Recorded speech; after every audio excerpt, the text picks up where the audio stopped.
Hi, welcome to the Richard Kabili YouTube channel, and for today's tutorial, I will be teaching you on how to turn on and up always show menu in assistive touch on iPhone X. But first, can you subscribe to this channel and don't forget to hit the subscribe button and the bell to notify you for the new updates. And let's start!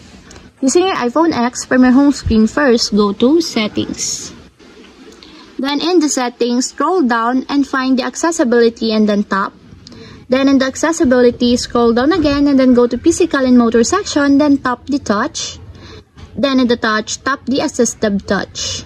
Then in this part, in the Assistive Touch, scroll down and go to Pointer Devices sections and then find the Always Show menu.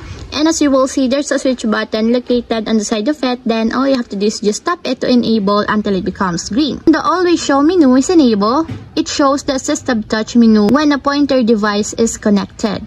And if you want to disable or turn off, just tap again the switch button, just like this. And that's it, we have successfully turned on and off Always Show menu in Assistive Touch on iPhone X.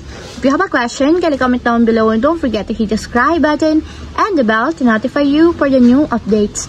And thank you for watching!